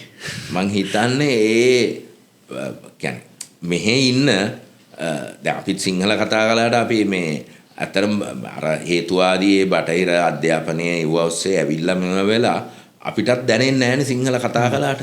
ඒ ඇතුලේ තියෙන කොටස ඒකනේ උත්තර හේතුවාදී තර්කයෙන් අරගෙන තියෙන්නේ. ඒක තේරුම් ගන්න මට නම් මාර කාලයක් ගියා. ඉතින් ඒක තමයි අර මෙයාට ඕනි උනේ මැකෝලේට කරන්න ඕනේ නේ ඉංග්‍රීසි වගේ හිතන උගතුන් පිරිසක් බිහි කරාම ඒක සිද්ධ වෙලා ඉවරයි. ඉවරයි. ඒක තමයි රිවර්ස් යන්නත් අමාරුයි මං හිතන්නේ. පරම්පරා මේ මොකද සිස්ටම් එකට එහෙම අවශ්‍ය නැහැනේ මේක යන්න. කොහොමත් ඒක සිස්ටම් එකට කියන්නේ මේ විශ්වයට ඉතින් අදාළ නැහැ මේක ඉංග්‍රීසිද සිංහලද කොහොම හරි යවන්න ඕනේ. මං හිතන්නේ මෙහෙමයි. ඔය ඒ જાතිය එව්වත් පැවැත්ම උදෙසා අවශ්‍යයි. හරි. කියන්නේ අර මෙහෙමනේ මේ සමහර හිතන්න බැරි සමහර කොටස් ඕනේ කම්කරුවෝ රොබෝලා වගේ වර්ගයන් මේ කියන්නේ මස් මාංශ වලින් හැදුනට මේ රොබෝලා වගේ කොටසක් ඕනේ නේ මචං කාණු සුද්ධ කරන්න තාරවල වල තාර දාන්න එළවලු වවන්න. හරි. ඒ කොටස මේ සයිමන් කියවල ඉවරලා අපි ඉසුකෙලින ගත්තොත් එහෙම මචං පාරවල් කැඩුනහම වලවල් බිව කරන්න විදියක් නැහැ. ඔය වගේ සීන් වෙන්නේ. ඒ පාරවල් හදන්න ඉන්න කොටස වගේම තමයි මචං ලිපිකරු ඇකඩමිෂන්ලා හුඟ දෙනෙක් එහෙම තමයි. දැන් ඕෂෝ කියන්නේ ඒකනේ බටහිර භෞතිකවාදී ලෝකයක් අවශ්‍යයි මේ පෙරදිග ආධ්‍යාත්මිකයක් අවශ්‍යයි දෙකම එකතු කරලා අලුත් කියන්නේ අවසානයේ ගත්තොත් ශිව සහ විෂ්ණු නේද මේ දෙකේ සමவாய සම්බන්ධයනේ. හරි. ඒ සමவாய සම්බන්ධය බිඳ වැටීම තමයි බටහිර චින්තනය තුලින් සිද්ධ වුණේ අතටම. ඒ දෙක එකතු කරලා නව ලෝකයක් නිර්මාණය කරන්න ඕනේ. සෝබාද බුද්ධ වගේ එකක් නේ ආගන්නේ. ඉතින් ඒක මේ බැලන්ස් එක නැතුනොත් ඉතින් ලංකාවේ මම හිතන්නේ ලංකාවේ නම් මේ තියෙන මම හිතන්නේ ඒක බැලන්ස් එකක් නැති වීමේ මේ එකක් වෙන්නත් පුළුවන් ඉතින් මේ තියෙන ලංකාව ගැන හිතලා වැඩක් නැහැ නේද? අත්හැරලම දාන්න. ලංකාව දිහා තරකයකින් බලන්නත් බෑ මට පේන විදිහට නේ. නිකන් බෑ දැන් මේකේ තියෙනවනේ මම කොහොම වුණත් ලංකාවේ මේ මුග්ධකම ඔක්කොම ඇතුලේ අන්දානුකරණය ඊළඟට අර හරි ජනෝන්මාද හැදෙනවනේ. දැන් කන්නරුවේ ගැන හැදිලා තියෙන මාස් හිස්ටීරියා කියලා කියන්නේ. හරි. ඒවා මොනවා වුණත් සමහර වෙලාවට මචං මේ කියන්නේ සාමූහික විඤ්ඤාණය ඇතුලේ හරි තීරණත් ගන්නවා. ඔව්. එහෙම එකකුත් තියෙනවා. හරි අමුතුම මිනිස්සු ටික. අමුතුම උන් ටික. උම්ම ගෙනාපු එකාට උම්ම ගහලා එලවනවා. කියන්නේ බයි හිතන්කෝ මේ දැන් මට මගේ යාළුවෙක් ඉඳන් ගිහුවා මේ අජිත් කියලා බයිසිකලේ යනවා අයියේ මොනවා වෙන්නද බං මේකේ ජීවිතේ කවුද බං හිතුවේ ප්‍රභාකරන්ටයි මහින්දටයි ඔහොම වෙයි කියලා එතනින් එහාට උඹලා අපිට මොනවා වෙන්නද කියන්නේ කියලා ඒ වගේ මේ කියන්නේ දැන් ඒ හිතනනම් මචං අර ලංකාව ඕස්ට්‍රේලියාවක් කරන්න ප්‍රංශයක් කරන්න හිතන කට්ටිය හිතනෝනේ හරි තාර්කික අර පෙළ පොත්වල තියෙන අර මොකක්ද එකක් අනුව යනවා කියලා යුරෝපේ යන්නෙත් නෑ නේම. හරි යුරෝපේ දැන් ඔය මතවාදී කතිකාව බලය තියෙන්නේ මචං අධ්‍යාපනයට. ඊළඟට මේ මාධ්‍ය වලට ප්‍රධාන ඒවා වල මොනවා ගියත් යටින් රටවල් ඇතුලේ සිද්ධ වෙන ඒවා ට්‍රම්ප් බලය නේ නැක හිතන්නකෝ. යුරෝපේ බයිය බලයට පත් වෙන එක. හරි හිතන්නකෝ වෝක් කල්චර් කියලා වරලා කියන එකේ තියෙන සාධනීයම දේවල් එක්ක ඔලිම්පික් කුලලේ අර කරපු මහා සංදර්ශනය අර ආටිස්ට් කෙනෙක්. විශිෂ්ට වැඩක් නේ අත්තට. කරලා අවුරුද්දක් යන්න කලින් අනිත් පැත්තට කියලා වුණා. අනේ රිවර්ස් එකටම ගියානේ. ඔය ඩයිවර්සිටි හයරින් LGBTQ ඒකේ අනිත් අන්තයට ගියේ. එතකොට අරක කරපු හින්දාද මෙහෙම වුනේ ඒකේ ඒකට පරිගැනීම ඒකේ ෆීඩ්බැක් එකද මේ එක්කම එක සිමියුලේෂන් එකක්ද ඒක වැඩ හිතෙන්නද මේක හැම වෙලෙම බැලන්ස් කරනවා කියලා මේ බැලන්ස් වෙනවනේ ඒක මොකක්ද ඒ ඕක වෙන්නේ නැති බුදුහාමුදුරුවෝ කියන්නේ නැත්තේ මේ මධ්‍යම මේකේ යන්න අන්තයට යන්න එපා කියලා විතරයි නේද අපිට මේක මේ ලොකු විනාශයක් වගේ වෙනකොට සමහර දේවල් මේකේ අර පැත්තෙන් අන්තයට යනකොට ඒ පැත්තෙන් බැලන්ස් කරනවා ඒ පැත්තෙන් යනකොට ආයි විරෝධයක් වෙලා බැද්දලා බැලන්ස් කරනවා නිකන් හැම වෙලේම බැලන්ස් වී යන විනාශයක් එක්ක හැම වෙලාවෙම අලුතෙන් නිර්මාණය කිරීමක් බැලන්ස් කරන එකක් සිද්ධ වෙනවා නේද ස්වභාව ධර්මයේත් ඇති ඒකටම ආවේනික තර්කයක් ඔව් නේ ඒක තමයි සදාකාලික විෂ්ණු සහ ශිව ගැටුමේ නිරත වෙනවා සදාකාලික ඉතින් මේ ඔය මායා තර්කවාදය ගැන කියද්දි මේ ඔය ගොඩක් මං දකින එකක් තමයි මේ ඔය දෙවිවරු ගැන තියෙන සංකල්ප තියෙනවානේ අපි ලංකාවේ ගොඩක් තියෙනවා දෙවිවරුට වන්දනා කිරීම කියන්නේ ලංකාවේ දෙවිවරු වන්දනා කිරීම හරීම මේ කියන්නේ මං හිතන්නේ ඒක පොඩි ප්‍රාදේශීය අයනේ පොඩි කලාප වලට ආවේනික ඉන්දියාවේ මහා දෙවිවරුත් නෙමෙයි ඉන්දියාවේ මෙහෙමයි මේ ජාතිය දෙවියෝ ඉන්න මාර තොගයක් ඉන්නවා ඒ විශේෂම දකුණු ඉන්දිය කලාපය තුළ එහෙම මේ ස්ථානීය දෙවිවරු ඉන්නවා නේද අපේ අයියා නායක වගේ එහෙම කඩවර මම කියන්නේ මංගේ ලංකාවේ දේව භක්තිවාදය මට හිතෙන්නේ නිකන් ඒක අංග විකල වගේ අන්ධ භක්තිය එකකුත් නෙවෙයිනේ නේ අන්ධ භක්තියකටත් වඩා මම හිතන්නේ අංග විකල විදිහට නිකන් ඒක අර බුදුදහම නිසා ඒකට ඉස්සෙන්න දෙන්නෙත් නෑ ඒක පාගගෙන ඉන්නවා නමුත් අර ඒක මිනිස්සුන්ට අවශ්‍ය වුණාට ඒක හොරෙන් නිකන් ලැජ්ජාවට යුතු කරුණක් වගේ නිකන් ඒක පවතිනවා තියෙන්නේ දැන් අත්තට බුදුදහම එක්ක එන තාර්කික චින්තනයක් ඇත්තනම බුදුදහම එක්ක තාර්කික චින්තනයන් එන්නේ විශේෂයෙන්ම හේතුවාදයේ බලවත් උනාට පස්සේ මේක ඇත්තනම මෞර්ය අධිරාජ්‍යයේ දේශපාලන උපක්‍රමයනේ මේක නෑ මම කිව්වයි මේ කියන්නේ මේ ඔය මානසික සයිකොලොජිකලි මං හිතන්නේ ගොඩක් වෙලාවට මේ අපේ රටේ අපි වගේ මේ රටවල් වල මිනිස්සුන්ට නිකන් අර මම කලිගෝගේ ආතතිය ඔය ආතතිය මිදෙන්න මොකක් කර දෙවි කෙනෙක් කවුරු හරි ජීවමාන කෙනෙක් නේ හොයන්නේ මිනිස්සු ඒකනේ ඔය පූජකයෝ එක කට්ටිය දැන් ඔය ඇවිල්ලා ඒක ඒ තැන අරගන්න හදන්නේ දැන් ඔය ලංකාවේ බහුතර ජනයා බෞද්ධ එතකොට බුදුහාමුදුරුවෝ දැන් නැහැ දෙවියන්ට විරුද්ධයි ඔව් දෙවියන් නැහැ දැන් ජීවමාන නැහැනේ බුදුහාමුදුරුවෝ එතකොට යාඥා කරන්න කවුරුත් නැහැ ඉල්ලන්න කවුරුත් නැහැ දෙවිවරු ඉන්න බුදුහාමුදුරන්ගෙන් එහෙම යාඥා කරලා ඉල්ලන සිස්ටම් එකකුත් නැහැනේ නමුත් මේ ප්‍රශ්න ටික තියෙන භෞතික ලෝකේ ජය ගන්න බැරි විභාග පාස් කරලා දෙන ඒවා ඉඳලා දැන් සීනිගම හිතන්නකෝ සීනිගම ගිහිල්ලා මිරිස් සම්බරණ නන්දන වීරරත්න හරි ලස්සනට කියනවා සීනිගම ගැන යායම් රිසර්ච් එකක් කළා එතන සීනිගම හින්දලු බැලන්ස් වෙලා තියෙන්නේ මාර මේ අපරාධ තෝගයක් මොකද මිරිස් සම්බරලා ඒ වෛරය යවනවා ඒ ද්වේෂය යවනවා ඊළඟට හුඟක් පවුල් නොකඩී තියෙන්නේ හරි දැන් මගේ ගෑණි එක්ක වෙන මිනිහෙක් වෙනවා හරි ඒකට මං ඉහෙල මිරිස් සම්බරනවා මොනවා අතනින් ආතතිය යනවා මේ පීපාරක් ගහන එක තමයි අතනින් යන්නේ ඊට පස්සේ මොනවා වෙලා ඔය බැලන්ස් වෙලා යනවා ඔය සමහර ඔය කොටුපනින සීනොත් මේ දෙතුන් පාරක ආතල් එකෙන් පස්සේ තුන් පාරකින් පස්සේ ඌව හුඟක් හිලාට හිටින්නේ නැහනේ මචං ඒකට අර මේ හුඟක් ලවුත් එහෙම තමයි හරි ඔය වටෙන් ඇවිල්ලා ඉවරලා ප්‍රෙෂර් කළාම සමාජය අරවමවා වග කියන්න ඕනේ වගේ සීන් වලදී ඕවා ඉස්සරහට යන්නේ නැත්නම් දැන් අර මුල් ප්‍රමෝදය ඊට පස්සේ වියකිලා යනවා ඊට පස්සේ මිනිහා ගෙදර එනවා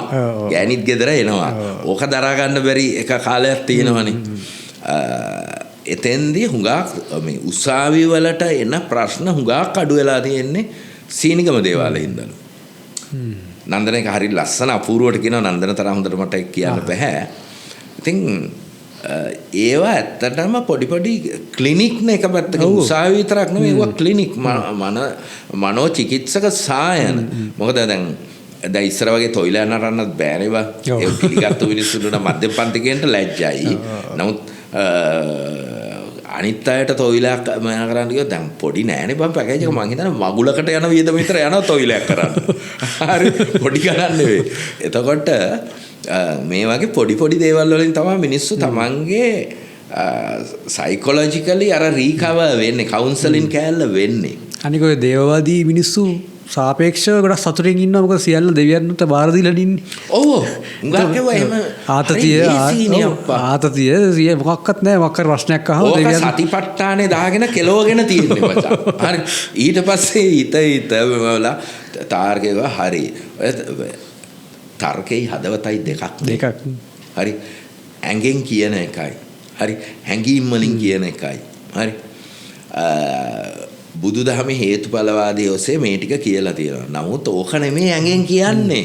ඔය ශූන්‍යතාවය කොච්චර කතා කරත් සුළු පිටිසන්නේ ඉතින් ඔක හරි. ඇඟෙන් නැහැ. මේ ශූන්‍යතාවය තේරෙන්නත් කොච්චර ජීවිතයේ අත්දැකීම් තියෙන ශූන්‍යතාවය ඇත්තටත් විඳින්න නැතුව දර්ශනයකින් ඉගෙන ගන්න පුළුවන්. බෑනේ ඉතින්. හරි. දර්ශනයකින් මොකුත් ඉගෙන ගන්න බෑනේ. දර්ශනයෙන් පුළුවන් වනපොත් කරන්න. මේක විෂයක් ඉගෙන ගන්න පුළුවන්. හැබැයි ඒක තමන්ගේ ජීවිතේට ඇප්ලයි කරලා බලන්න තමන් ජීවත් වෙලා තියෙන්න ඕනේ. තමන්ගේ අත්දැකීම් තියෙන්න ඕනේනේ. ඉතින් ඒක බලහත්කාරයෙන් අර අසරණ ජනතාවට බලය වහත්කාර මේ ජීවත් වෙන්න try එක දෙන. ජීවත් වෙන්න අමාරුවෙන් උත්සාහ කරන මිනිස්සු උඩ ගෙනල්ලා මහා ප්‍රඥාවන් මහා දර්ශනයන් අතහැරලා වැඩක් නැහැ. ඒ මදිවට මේක ඩිෆෝල්ට් නේ බා. අතාරින්න බෑනේ. ලංකාවේ උපදුන ඩිෆෝල්ට් මචං බුදුදහම. හරි. මේක හරි වාත කේස් එකන්නේ. දැන් මගේ යාළුවෙක් ඉන්නවා මේ එයා මුල් කාලේ ශුන්‍යතාවේ ප්‍රඥා මාර්ග කැලල හොයා කියන්නේ එයාට ඕනිවට නෙවෙයි නිකන් එක හදාරලා ඔය හිටියා. ඊට පස්සේ ඒ කියන්නේ එයාට මම හිතන්නේ ඒක පස්සේ කාලෙක මම බලුවාම පස්සේ ආ දැන් මේ කවුද ජෙරෝම් ළඟට සියල්ල මේක කළා ප්‍රඥා මාර්ගේ හොයන්න ගෙවිනියා ජෙරෝම් ළඟට ගිහිල්ලා මාරු සතුටින් ඉන්නවා ඉතින් සතුටින් ඉන්නවා එච්චරයි හරි ඒ කියන්නේ මේ මම දේවවාදයේ මේව කරනවා නේ මම කියන්නේ නෑ එහෙම සායන තියෙන්න බෑ බා නේද ඒක තමයි ඉතින් කන්නරුව කියන්නේත් එහෙම සායනයක් නේ ඇත්තට නේද? ඔව් ඒකේ පසු කාලිනව මොකක් හරි එකකින් මිනිස්සු රට්ටලා මේක කරන එක වෙනම දෙයක්. කවදා හරි මොකක් හරි අපි දන්නේ නැහැ නේ. ඔය දිවැසිවරු, දේවගැතිවරු ඉන්නවා ඉතින් ඒක මිනිස්සු රවටාගෙන පූජකයෝ දේවාල වල අපි ඒක වෙනම කතාවක් නේ උත්තර. ඒක මං හිතන්නේ ඌවට විරුද්ධව සංග්‍රාම නම් ලංකාවේ හරියන්නේ නැහැ. කවුරුලා ගෙනිච්ච ව්‍යාපාරේ හේතුවාදී සංගමේ. දැන් හේතුවාදීක් මේ ඔය ඒගොල්ලෝ එක්ක හිටපු ඔය මේ සාමාන්‍ය ජීවිතයේ අවසාන කාලේ ගෙවන කීප දෙනෙක් ඔය පොත් කියවලා පොඩ්ඩක් මෙච්ච කීප දෙනෙක් ඉන්නවා මිසක් සාර්ථකද ඒක නෑ හරි ඒ ලංකාවේ යථාර්ථයේ තියෙන වෙනස් යථාර්ථයක් අර කලින් කිව්වා වගේ ඉතින් යුරෝපීය යථාර්ථය වෙනස් එකක් ලංකාවේ යථාර්ථය වෙනස් එකක් මෙහෙමනේ බං කවුරුගෙන් හේතුවාදයේ ඉගෙන ගනීද තේරවාදී බුදුදහමෙන් හේතුවාදයේ ඉගෙන නොගත්තු ලාංකිකයෝ අවුරුදු 2500ක් කියනවනේ බුදුදහමෙන් හේතුවාදයේ ඉගෙන නොගත්තා නම් බටහිර හේතුවාදයයි මේකයි අතර වෙනසක් තියෙනවා. ඒ දෙක පද්ධති දෙකක් වුණාට මේ එළිය යන බුල් කෙලිලි මේ මෝඩ ඇදහිලි මේ ඒව දෙකම ප්‍රතික්ෂේප කරනවානේ. ඒක මේ බුදුදහමෙන් හොඳටම ඒක අදාළව නැහැ කියලා ප්‍රතික්ෂේප කරනවානේ. බුදුදහමෙන් මෙච්චර කාලෙ ඉගෙනව ගත්තු එක මේ කවුරු ඇවිල්ලා මෙහෙම මොකක් කරන්න පුළුවන් නෑ. ඒවටම නේ යම් පිරිසක් ඉන්නවා. ඒ යුගේ යම් ට්‍රෙන්ඩ් එකක් හැදෙනවා. නෑ ඕක මම හිතන්නේ ওই හින්දම තමයි මහායානික ප්‍රඥා මාර්ගයේ තුල වුණත් අර මහා මේ බෝධිසත්ව වන්දනාවල් ඔය තියෙන්නේ මිනිස්සුන්ට තාමත් ප්‍රඥා මාර්ග කැලල නැහැ තිබෙන්නේ නැත. ගාක්ම වෙලා තියෙන්නේ සමහර හේතුවාදී ඒවා මිනිස්සුගේ සංස්කෘතියනේ නැති කරන්න හදන්නේ. හරි. ඒවා තියෙන්න ඕනේද නැද්ද නෙමෙයි. ඒ සංස්කෘතියේ අපි ජීවත් වෙනවද ඒකේ වතාවත් කරනවද දරවම නෙමෙයි. මිනිස්සුගේ සංස්කෘතික ජීවිත තියෙනවා. ඒවත් එක්ක හැප්පිලා වැඩක් නැහැ. උදාහරණයකට පාන්සු කූලේ දෙන එක. ඔය කැකිරාවේ ආමුදුරේ මිතා ලස්සන්ට කියනවා. ඒ සංස්කෘතිය කමක් නැහැ. හරි. ඒවා අපි හිතන්නේ නැතුව චාරිත්‍ර හැටියට කරන ඒවා. අපි ඉස්සර විදිහට අපි මේ අර ජාතික රූපවාහිනියේ වෙසක් මේ අවුරුද්දට මේ අවුරුදු මේසේ දානවා වගේ චාරිත්‍ර ඒ විදිහට කවුරු හරි එක්ක දුක හරි දැන් නම් අපේ කවුද දලු පොත හරි එහෙම කරන්න නැති වෙන්න පුළුවන්. එහෙම කාටවත් කරන්නත් බෑනේ මචං. එච්චර වියදම් කරලා. හරි. සිරසේ මහා කිරිබත උයනවා වගේ එහෙම නොවේ වුණාට හැමෝම යම් මූලික චාරිත්‍රයක් කරනවානේ. අඩු ගානේ ඒ වෙලාවට කිරි උතුරනවා. කිරිබත් ඉව්වේ නැතත් හදනවා. හරි. අඩු ගානේ මේ උයා දන්නේ නැති වුණත් කැවිලි ටිකක් කඩෙන් ගෙනල්ලා තියෙනවා. අඩු ගානේ අල්ලපු ගෙදරින් කියම්පින් දැන් මේක මොකක් හරි චාරිත්‍රම එකක්නේ. හැමෝම දන්නවා ඒක ෆේක් එකක් කියලා. එතකොට විවාහ උත්සව ෆේක් නෙවෙයිද? මේ මරණ ගෙවල් ෆේක් එකක් නෙවෙයිද? අරිට වැඩිය පට්ට ෆේක් එකක් නෙවෙයි. ඉතින් ඒව සංස්කෘතිය කියන එක ඩිෆෝල්ට් අපිට තියෙනවා. ඒවා තාර්කික කරලා මේවා කරන්න බෑ. සමහරුන්ට ඒව ෆේක් නෙමෙයි. මිනිස්සු ඒක ඇතුලේ ඉන්නවා. පොඩි ළමයි හිතනවා පොඩි ළමයින්ට අවුරුද්ද ෆේක් නෙවෙයිනේ. අපිට පුංචි කාලේ වුණා තියෙන්නේ. ඉතින් ඔහොම තමයි ලෝකේ කොයි සංස්කෘතියක්. සංස්කෘතික දේවල් එක්ක සංස්කෘතික දේවල් වලට තර්කවාදය ගෙනල්ලා ඉවරලා කිසිම වැඩක් නැහැ. ඒව අපිට මානව විද්‍යාත්මක මේව පැන නැගුණේ මෙහෙමයි අපමම කියන්න පුළුවන්. ප්‍රශ්නේ තියෙන්නේ ප්‍රඥාව තියෙන්නේ වෙන තැනකනේ. මේ සංස්කෘතික දේවල් එක්ක හැප්පෙන එක නෙමෙයිනේ ප්‍රඥාව තියෙන්නේ ජීවිතේ සාරයක් එක්ක. හරි ජීවිතේ වෙන විශයකින් ග්‍රහණය කරගන්න බැරි වෙන තලයක තියෙන කන්නේ ප්‍රඥාව කියලා වරලා කියන්නේ. කියන්නේ සමහරලාට ප්‍රඥාව හොයාගෙන යනවා කියන එක මනෝවෛද්‍යවරයෙක් ළඟට හරි මනෝ උපදේශකවරයෙක් ළඟට හරි යන්න ඕන එක. හරි මුහුදු වෙරළා ඉන්නට ගිහිල්ලා ඔය බලාගෙන ඉඳලා මේ වෙන එකට ප්‍රඥා මාර්ග හොයන්න ගිහිල්ලා වැඩක් නැහනේ. දැන් ඔය භාවනා කරන්න ගිහිල්ලා තියෙන ඒ වගේ පොඩි සිල්ලර වැඩවලටනේ. අභිධර්ම පන්ති යනවා සිල්ලර වැඩවලට යන්නේ. ඊට පස්සේ වචන ටිකක් ගිරවා වගේ පාඩම් වෙනවා. කැකිරා හඳුර හරි ලස්සනට කියනවා මේ ගිරවෙකුයි මයිනෙකුයි බෞද්ධයෙකුයි අතර තියෙන වෙනස මොකක්ද කියලා. ගිරවගෙන් ඇහුවාම පෙත්තපත් කෑවද කියලා පෙත්තපත් කෑවා කියනවා. බෞද්ධයොත් එහෙමමයි. බෞද්ධයයි ගිරවයි මයිනයි අතර කිසිම වෙනසක් නැහැ. කැකිරා හඳුර කියන්නේ ඉතාලම ලස්සනට එක කියන ඇත්තම කතන්දරේ ඕකනේ. ඉතින් ඕක මචං මෙහෙමත් වෙනවා. අර එක සුපර් මාකට් එකේ ඉඳලා තව සුපර් මාකට් එකකට මාරු වෙනවා වගේ තේරවාදී මේකේ සතිපට්ඨාන හරි මොන හරි ඉඳලා ඊට පස්සේ අලුතෙන් එකක් කියනකොට එක්කෝ අපි තුමු මන්දාවේ හාමුදුරුවෝ කියන එකක් හරි නැත්නම් ඉන්දික තොටවත්ත කියන එකක් හරි නැත්නම් බණ්ඩාරවල වංගීස හාමුදුරුවෝ කියන එකක් හරි නැත්නම් මන් ලියපු කලා විචාරකෙන් හරි කවුරු හරි අරගෙන ප්‍රඥා මාර්ගික වෙන්න ගිහිල්ලා වැඩක් නැහැ. ඒක මේ ජීවිත ප්‍රොසෙස් එකේ කියලා ප්‍රඥාව කියලා වරලා කියන්නේ. ඒක තමයි ජීවිතේ මේක නිකන් ඒක ඉගෙන ගන්න පුළුවන් එකක් නෙවෙයි. ප්ලෑන් කරලා ඉගෙන ගන්නත් බෑ. ප්ලෑන් කරලා වඩන්නත් බෑ. ඒක මොකක් හරි ප්‍රඥාව කියන්නේ ඉතින් අපේ ඇතුළේ සිස්ටම් එකකින් ඒක හුදු දර්ශනයක්ම පවණක් දාර්ශනික කැලලක් තියෙනවා. මානවයේදී තියෙනවා තාන්ත්‍රික මේකේ තියෙනවා. තාන්ත්‍රිකේ වෙයි තාම දුෂ්කර ආකාරයෙන් පිරිය යුතුවත් පිළිවෙත් තියෙනවා. දැන් සහජයනේනකොට එහෙම කිසිම දෙයක් නැහැ. නමුත් සහජයනේට ඒ ටික එන්නේ අර ඔක්කොම පහු කරගෙන. ඒකේ උරුමයක් හැටියට. කම්මැලිකමට හැදෙන කන්න මේ මොකද පිළිවෙත් පුරන්නේ නැහැ කියන එකේ. එහෙම කරන්න එහෙම හිත හැදෙන්න අර ටික කොච්චර මාරුයිද ඒක මේ අරව දේවල් ටික ජීවිතය ඇතුලේ සිද්ධ වෙලා තියෙන්න ඕනේ. අර රුද්‍රගේ කතාව තියෙන්නේ නරෝපගේ හරි මිලාරේපගේ හරි රුද්‍රට කියන්නේ ලෝකයට යන්න ඔබට හිතන දේවල් කරන්න කියලා මෙයා ගිහිල්ලා මිනි මරලා ගෑනු එක්ක ඉඳලා වෙලා එන්නේ. ඔබට කියපු දේ නෙමෙයි ඔබ තේරුම් ගන්න. ඔව්. ඉතින් ඔතනයි ප්‍රශ්නේ. එනයි ඉතින් මේ අපි තව අපි සාකච්ඡා කරන්න තියෙනවා අපි මේ තව දේව සංකල්පය ගැන තව ටිකක් අපි වෙනම කතා කරන්න බලමු මේ අපි දැන් කලින් කිව්වනේ අර විෂ්ණුගේ unmanifested universe එක ගැන තියෙන කතන්දර ඒ කතන්දරය ඒ ලංකාවේ දේව සංකල්ප අපි මහාභාරත ඒවත් එක්ක පොඩ්ඩක් කතා කරමු නේද? ඔය දේව සංකල්ප ලංකාවේ සප්‍රාදේශීය දේව සංකල්ප ටිකක් ලස්සන කතා ටිකක් තියෙනවානේ ඔය අස්සිති. අපි පොඩ්ඩක් ඒ වෙන කතා කරලා පොඩ්ඩක් ඔය මේ ප්‍රඥා මාර්ග කෑල්ල කොහොමද ලින්ක් වෙන්නේ මේකත් එක්ක කියලා පොඩ්ඩක් අපි ඒ ගැන අපි ඊළඟ කතාවේදී කතා කරක බලමු. අපි නැවත හමු වෙනවා මොකක් හරි කුණාටුවක්වත් ආයෙ එන්නේ නැතුනොත් අපි හමු වෙමු ඉතින්. සෙත් සාන්තියක් කරමු එහෙනම්. කරමු.